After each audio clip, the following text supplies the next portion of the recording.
Salut tout le monde. Euh, J'espère que ça va. Abonnez-vous, le pouce, tout ça, tout ça. Les mamans des soldats, faut y penser si vous pouvez, s'il vous plaît. Pensez-y, voilà. Alors, petite nouveauté. Peut-être que vous le voyez, je sais pas, moi je le vois pas encore. Parce que c'est mon premier essai. Je me suis acheté ça. D'occasion. En Russie. Voilà. Chez un type qui vendait ça d'occasion à Saint-Pétersbourg. Donc c'est arrivé. J'ai été acheter une carte SD aujourd'hui. Et bah, j'essaye. Voilà. On va voir ce que ça donne. Alors pour l'extérieur, il y a un super micro avec une bonnette. Donc ça va être chouette. Et puis voilà, je vais faire des essais au fur et à mesure. Je vous ferai des vidéos avec ça.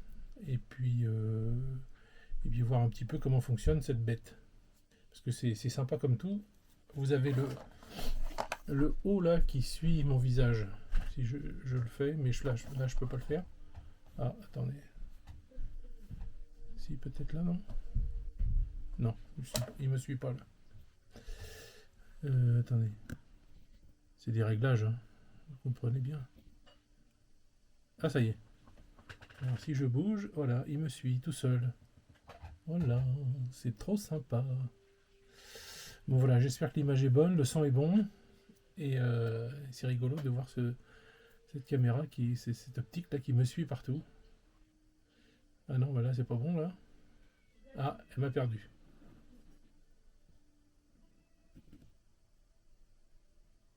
Voilà, je l'ai retrouvé. Bon, bref, alors, en ce moment, le gros sujet, c'est ce qui se passe en dessous de Kursk et l'accord ou pas de Poutine envers cette espèce de d'arnaque que l'Occident veut mettre en place, enfin, les Américains et les Ukrainiens. 30 jours de pause. Alors 30 jours de pause qui vont servir à quoi pour les Ukrainiens? À se réarmer, à se repositionner, à ramener des renforts là où il y a besoin de renforts, etc. etc. C'est pour ça que Poutine n'est absolument pas chaud pour ça. Euh, il a posé des conditions, mais on les a pas trop, les conditions. Tout ce qu'on va vous dire et puis tout ce que vous allez voir, c'est pas exactement les conditions qu'il a posées. Les conditions qu'il a posées, elles sont secrètes pour l'instant. Bon, il est clair et net qu'il ne veut pas de troupes étrangères sur la partie ukrainienne. Pour la bonne et simple raison que si la guerre a commencé, c'est parce que l'OTAN, c'est une des raisons pour laquelle la guerre a commencé, c'est aussi parce que l'OTAN se rapprochait des frontières russes. Donc si là, c'est pour se retrouver avec des armées complètes, armées de pied en cap, qui vont amener des missiles en secret aux abords de la frontière, etc., etc., c'est pas la peine. Donc il y a eu une conférence de presse avec Loukachenko. Ils sont d'accord tous les deux, évidemment. Ils sont pas du tout l'un contre l'autre, c'est certain. Enfin bon, on en est là. C'est un petit peu en attente. Voilà, en attente de ce qui va être décidé. Euh, Parce que bon, bah, les Américains ont fait leur politique spectacle avec Zelensky pour dire on propose ça, mais sans demander l'avis des Russes déjà dès le départ. Alors qu'ils savent très bien que les Russes ne tergiverseront pas du tout. Alors, déjà, il faut savoir un truc, c'est que quand les Ukrainiens ont rencontré les émissaires américains à Riyad, dans les 3 émissaires ukrainiens, il y avait le patron des nazis qui était là. Il était sur la droite, habillé avec un polo bleu. C'est le grand chef, ça. Poutine, ce qu'il veut, lui, c'est dénazifier. Il veut plus des nazis, lui. Euh, et puis il veut pas que l'Ukraine, il veut que l'Ukraine devienne une terre neutre. Euh, pas d'armée, pas d'armée étrangère, pas de rien du tout. Pas de contact avec les armées, que ce soit russe ou européenne. Enfin bon, c'est ce que la Russie demande. Maintenant, en ce qui concerne tout ce qui se passe en dessous de Kursk, vous avez. C'est bizarre parce que ça fait un. Ah, j'ai compris. C'est parce que. Non. C'est bizarre. Ah, c'est parce que la caméra est là. Ok. Vous voyez, voyez, je découvre. Donc, en dessous de Koursk, ce qui se passe, c'est qu'ils sont encerclés maintenant. Comme a dit le président russe, ils ont que deux choix, c'est soit se rendre, soit mourir. Il a dit qu'il assurait la vie à ceux qui allaient se rendre. Maintenant, la vie, oui. La prison, non. Enfin, la prison, la vie, oui, ils leur laissent, mais par contre, la prison, ils iront. Parce que, en fait, il y a beaucoup de crimes sur des civils qui ont été perpétrés en dessous de Koursk, dans toute cette zone qu'avait l'Ukraine. Là. Beaucoup de gens qui ont été exterminés, beaucoup de gens qui ont été enlevés, beaucoup de gens qui ont... Enfin bon, il y a eu beaucoup de choses qui ont été faites.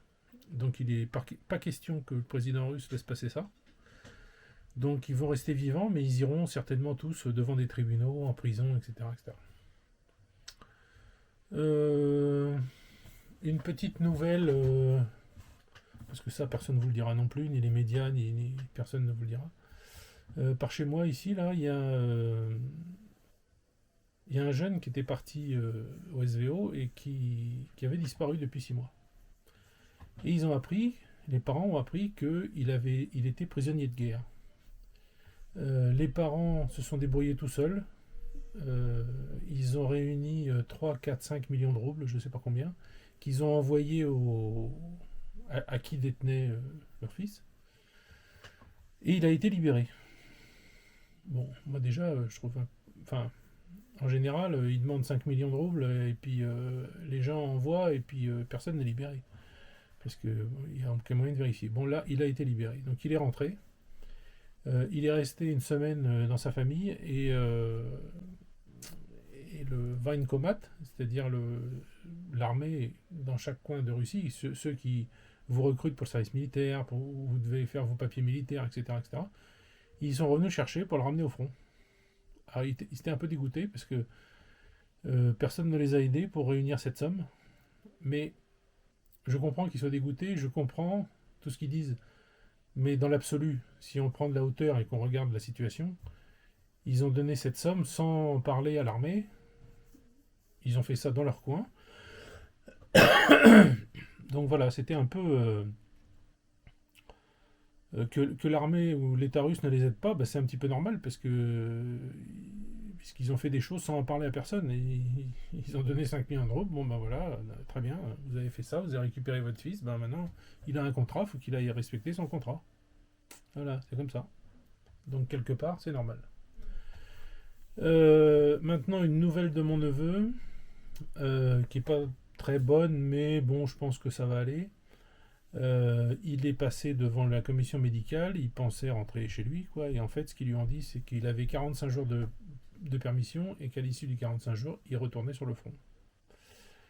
Donc, j'espère qu'avec ses brûlures, sa peau qui est rigide, bon, ça va aller, quoi. Puis je sais pas où ils vont le mettre, et puis on sait pas, quoi, on sait pas trop ce qui va se passer avec lui. Bon, il a 45 jours de permission pour l'instant, donc il va venir ici. Il est déjà arrivé, là. Il n'est pas dans mon coin, là, mais il est chez sa copine, qui est à 250 km d'ici, à la capitale de la Tchéquie. Ensuite, il va venir. Bon. C'est comme ça. En Russie, quand vous êtes sous contrat, vous êtes sous contrat. C'est pas des pleu-pleu, c'est pas des bisous-bisous. En France, j'imagine qu'il y aurait je sais pas quel syndicat de militaires qui se créerait, ou je sais pas quoi. Mais ici, c'est pas comme ça. Ici, on vous dit de le faire, vous n'êtes pas content, mais vous le faites. Parce que c'est votre pays, parce que c'est les ordres, parce que c'est comme ça qu'un homme doit réagir. C'est pas des lopettes. Voilà. Donc j'espère qu'il va s'en sortir avec sa peau. Parce qu'en fait, il n'arrive pas à aller plus haut que ça. Il peut pas faire ça. Vous voyez, la peau le retient, quoi. Parce qu'elle s'est refaite, mais ça tire, quoi. Et ça, d'après Elena, il aurait fallu faire 3 opérations qui n'ont pas été faites. Donc, je sais pas. Enfin, bon, c'est ce qu'elle dit elle n'est pas spécialiste des brûlures non plus. Donc, on peut pas jeter la pierre aux médecins russes parce qu'ils ont quand même fait du bon boulot. Ils l'ont sauvé. Ils lui ont soigné ses brûlures, ils lui ont soigné son cerveau aussi parce qu'il était pas mal. Ça allait pas, quoi. Voilà, maintenant ça va. Ça va lui faire du bien de rentrer à la maison. On va certainement l'avoir ici, peut-être avec sa copine, ou je sais pas, au moins une journée, faire un barbecue, quelque chose, enfin, au moins le prendre dans nos bras, et le serrer très fort, comme on fait à chaque fois qu'on le voit. Et puis voilà. Et ben voilà, ben j'espère que ça va donner quelque chose, cette chouette caméra là, qui marche toute seule, là, qui me regarde et puis qui bouge un peu là, qui me suit. Et là, elle me suit là, ouais, elle me suit. Faut pas aller trop vite en fait. Et là, est-ce qu'elle me suit? Ah, elle me suit encore. Et là, elle me suit. Voilà. Ah, ah, ah, ah, ah. Au secours, elle m'a perdu. Faut pas que je fasse vers le haut.